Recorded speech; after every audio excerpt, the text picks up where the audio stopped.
काला जादू, यह शब्द सुनते ही रहस्य और डर का एहसास होता है। असल में इसका मतलब है बुरी शक्तियों का इस्तेमाल करके बुरे काम करना। यह आध्यात्म का काला पहलू है, जहां रीति रिवाजों और तंत्र मंत्र का इस्तेमाल लोगों को नुकसान पहुंचाने, उन्हें अपने वश में करने या गलत तरीके से फायदा उठाने के लिए किया जाता है। सदियों से काला जादू के होने न होने पर बहस होती रही है।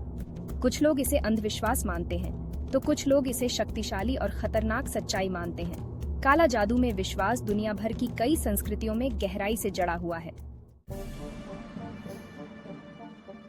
काला जादू कोई एक चीज नहीं है, बल्कि यह तो अलग अलग तरह के तरीकों और मान्यताओं का जाल है। इसमें कई तरह के अनुष्ठान, जादू टोना और तकनीकें शामिल हैं, जिनका अपना अलग उद्देश्य और तरीका होता है। कुछ लोग एक खास तरह के काले जादू में माहिर होते हैं, तो कुछ लोग कई तरह के काले जादू में महारत हासिल करने का दावा करते हैं। काला जादू के सबसे प्रसिद्ध रूपों में से एक है वशीकरण, जिसका शाब्दिक अर्थ है किसी के मन को अपने वश में करना। जादू टोना में मंत्रों और ताबीजों का इस्तेमाल करके प्रकृति की शक्तियों को अपने वश में किया जाता है या घटनाओं को प्रभावित किया जाता है। अघोरी क्रिया में उन वर्जित कामों को किया जाता है जिन्हें लोग अक्सर अजीब या घिनौना मानते हैं। वशीकरण, जैसा कि नाम से ही पता चलता है, काला जादू का एक रूप है जो किसी दूसरे व्यक्ति के मन और कामों को अपने वश में करने पर केंद्रित होता है। यह एक प्राचीन कला है जो सदियों से चली आ रही है। इसका इस्तेमाल अक्सर प्यार, रिश्तों और यहां तक कि व्यापार के मामलों में भी किया जाता है। लोग इसे अपने जीवन में सकारात्मक बदलाव लाने के लिए उपयोग करते हैं। वशीकरण करने वाला व्यक्ति अपने लक्ष्य के विचारों, भावनाओं और इच्छाओं को प्रभावित करके उन्हें अपनी मर्जी से चलाने की कोशिश करता है। यह एक मानसिक खेल है जो बहुत ही सूक्ष्मता से खेला जाता है।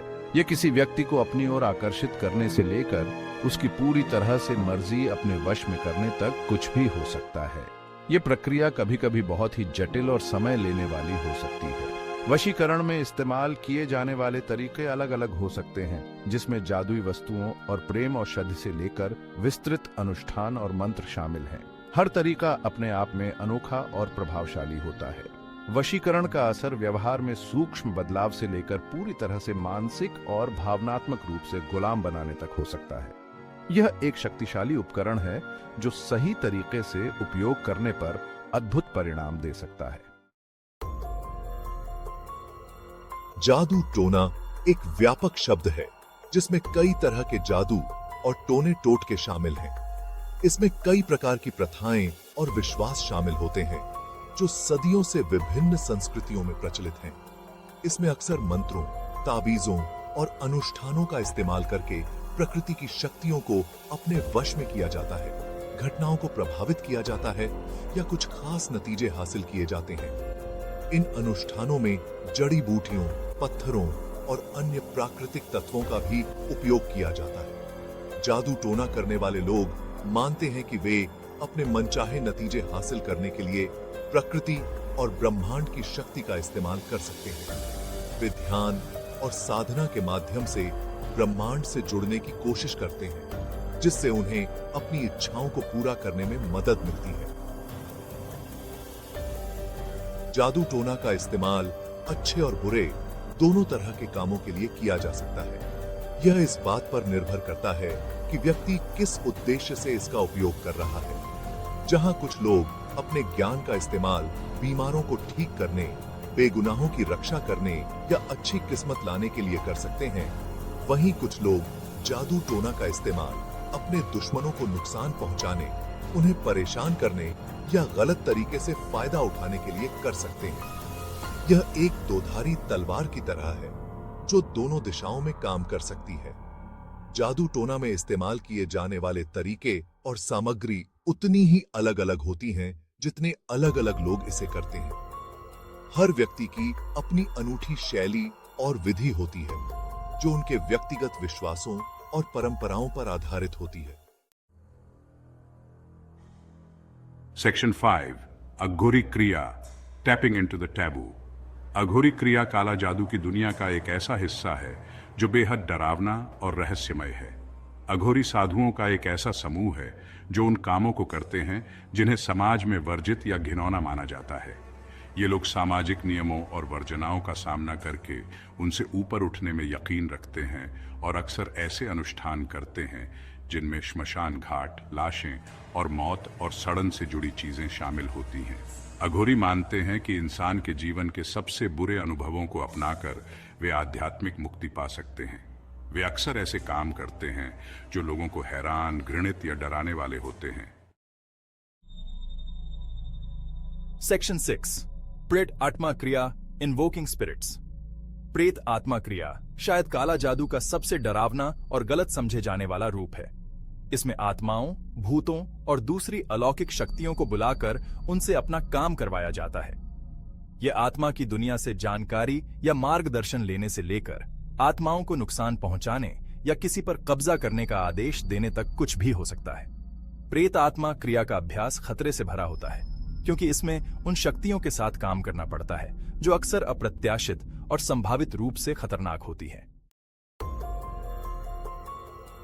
Section 7 Recognizing the grip of काला जादू।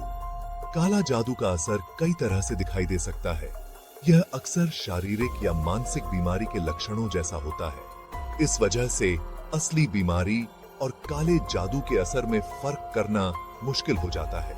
हालांकि कुछ खास तरह की घटनाएं और असामान्य चीजें जो बार बार होती हैं, वे काले जादू के असर का संकेत हो सकती हैं। अचानक और बिना किसी वजह से होने वाली बीमारियां, खासकर ऐसी बीमारियां जिनका डॉक्टर भी इलाज नहीं कर पाते हैं, वे काले जादू का संकेत हो सकती हैं। डरावने सपने, खासकर ऐसे सपने जिनमें डरावनी चीजें या परेशान करने वाली तस्वीरें दिखाई देती हैं, वे इस बात का संकेत हो सकते हैं कि कोई व्यक्ति के अवचेतन मन को प्रभावित करने की कोशिश कर रहा है।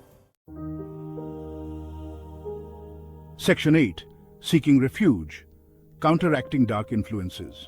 In this section, we delve into the ancient practices and wisdom that have been passed down through generations to protect against dark forces and negative energies. प्राचीन ज्ञान परंपराओं में काले जादू के असर को दूर करने के लिए कई तरह के उपाय और बचाव के तरीके बताए गए हैं। ये उपाय सदियों से लोगों की रक्षा करते आ रहे हैं और आज भी उतने ही प्रभावी माने जाते हैं। ये उपाय इस मान्यता पर आधारित हैं कि आस्था, भक्ति और सकारात्मक ऊर्जा नकारात्मक शक्तियों से रक्षा करने के लिए एक सुरक्षा कवच बना सकते हैं।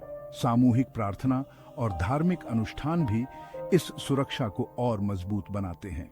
पवित्र ग्रंथों और मंत्रों का जाप करना, खासकर उन देवी देवताओं को समर्पित मंत्रों का जाप करना जिन्हें उनकी रक्षा करने की शक्ति के लिए जाना जाता है, माना जाता है कि यह दैवीय आशीर्वाद दिलाता है और बुरी शक्तियों को दूर भगाता है। नियमित रूप से इन मंत्रों का जाप करने से मानसिक शांति और सुरक्षा का अनुभव होता है। हनुमान चालीसा भगवान हनुमान को समर्पित एक स्तुति नकारात्मक ऊर्जाओं को दूर करने और सुरक्षा प्रदान करने की अपनी शक्ति के लिए प्रसिद्ध है। इसे पढ़ने से व्यक्ति को साहस और आत्मविश्वास मिलता है।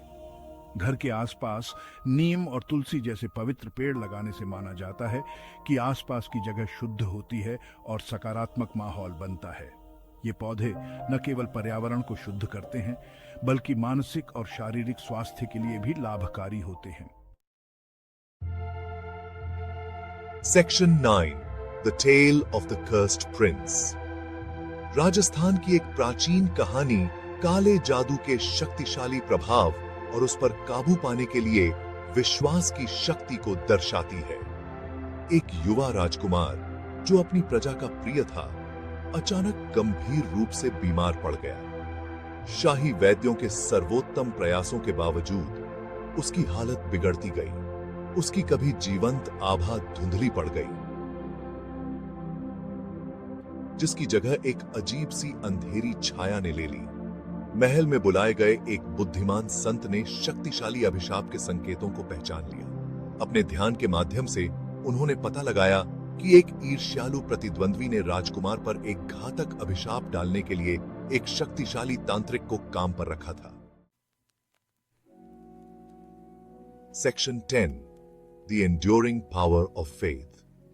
धीरे धीरे राजकुमार ठीक होने लगा, उसे घेरने वाला अंधेरा छंट गया और उसकी जगह एक नई ऊर्जा ने ले ली। श्रापित राजकुमार की कहानी बुरे से बुरे प्रभावों पर काबू पाने में आस्था और भक्ति की स्थायी शक्ति की याद दिलाती है। यह इस विचार को रेखांकित करता है कि कठिन से कठिन चुनौतियों का सामना करते समय भी ईश्वर की शरण लेने से शांति, शक्ति और अंततः मुक्ति मिल सकती है।